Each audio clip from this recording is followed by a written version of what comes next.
Hello सांग माने नमस्कार। आपण मैंने केमती अच्छा आशा करुँच आपण मैंने सेमती भल थे खुशी थे।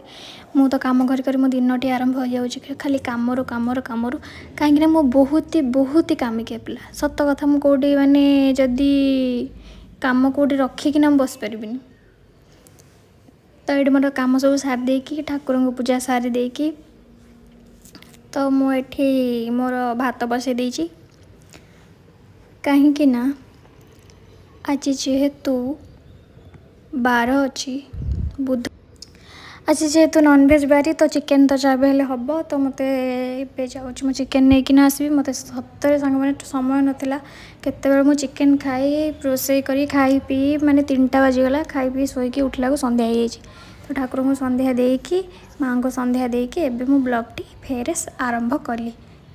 तो दिन सारा आज मोर काम जाइए तो जमती कहली मु बहुत कामिकिया पिला तो कौन करी माने मु खाई पी के एमती शोची संध्या होगला मत कि भी जना पड़लानी।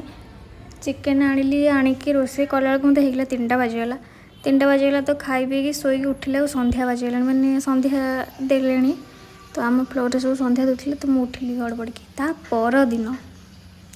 परदिन माने आजिर दिन मोप एत कष्ट थिला एत दुख थिला मुझे भाभी भी पारिनी कहला मत कांद लगुच कौन करी भगवान। तो माने ता परदिन जो ता परदिन एमती एक घटना मो सागे घटीगला एमती मु हैरान होती पानी आसलानी गोटे जाए अपेक्षा कर बसिली तापर भात बसैली माने गाधुआ पाधुआ सबू लेट होगला मो ठाकुर को भी पूजा करनी पानी एबे भरुची एत अपरिष्कार पानी आसूला कौन करी मुंड पूरा खराब हो सारा मोर कौन करी प्रभु।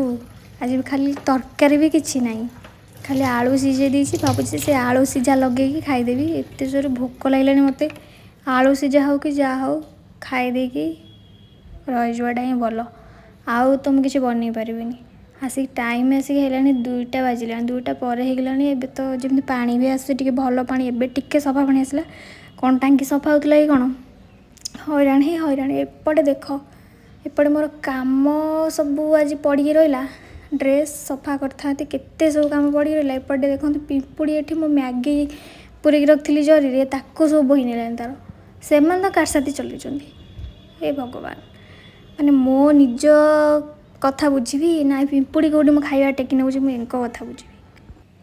तो चलतु एबे देखिए मु कौन खाइबी तो एबे मुझे भात नहीं आसी मिक्सचर आनी मोर तेल सोरिष तेल पकई देची गिना सोरिष तेल पियाज कंचा लंका ये आलू को ये दला जा तो ये आलू को दलिकी गरम भात दिए मुझे खाईदेवी कहीं मोर सब चले जदि आज चिकेन ना आज जब मटन ना माने मु तो मटन खाए सॉरी मटन खाए बोली कहती मटन मुझे खाए चिकेन माछ जहाँ खाए तो आज भाभी गोटे कौन तरकारी बनईदेवी सोयाबीन बड़ी तरकारी तो हो पारानी लेट होगला बहुत ही लेट है कौन करवा लेट है हो खाईदे मोर सेमती किसी खाइबार किसी बारण ना मत जहाँ देले मुझे खाईदेवी जदि मूड भल अच्छी तो भोक भी जोर लगे भोक टाइम यही सब जिनस भी अमृत भाया लगे।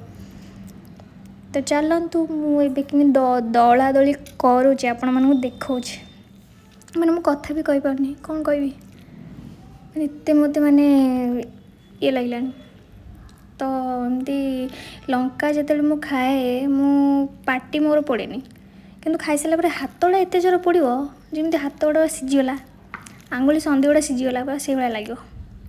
तो आलू को मु चकड़ा चकड़ी कर सारापर पाग गोटे बन सारापर एबे मु गरम भात को मिक्सचर लगे खाइबी तो एमती किए खाई पारे मत कहीं लगुनि एमती कि खाई पारे तो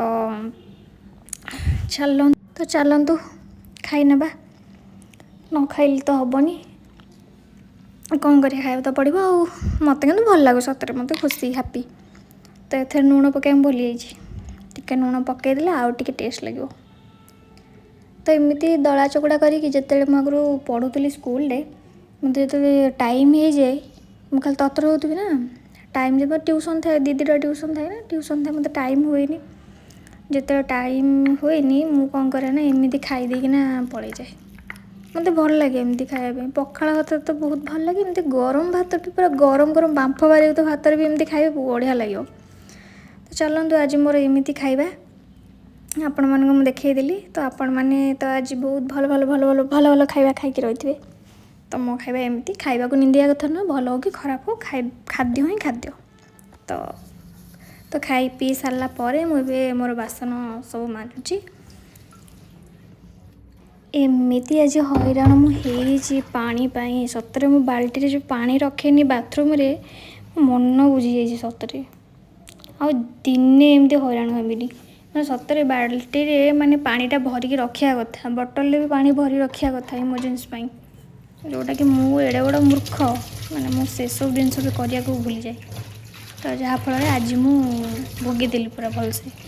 ବୋଟଲରେ ଯେତିକି ପାଣି ଥିଲା ସେତିକି ପାଣିରୁ ଭାତ ଟିକେ ବସେଇଲି, ନହେଲେ ସେତକ ବି ହେଇପାରିନଥାନ୍ତା। ଭଗବାନ, ଏମିତି ପାଣିର ସମସ୍ୟା ଆମ ଗାଁରେ ଥିଲେ କ'ଣ ମୋତେ ହେଇଥାନ୍ତା? କେବେ ନୁହଁ। ତ ଆପଣମାନଙ୍କୁ ଯଦି ମୋ ଭିଡ଼ିଓଟି ଭଲ ଲାଗିଥିବ, ଆଜି କିଛି ସେମିତି କିଛି ଭିଡ଼ିଓରେ ନାହିଁ, ତ ଯଦି ଆପଣମାନଙ୍କୁ ଭିଡ଼ିଓଟି ଭଲ ଲାଗିଥିବ ତ ଲାଇକ୍ କରିବେ, ସେୟାର କରିବେ,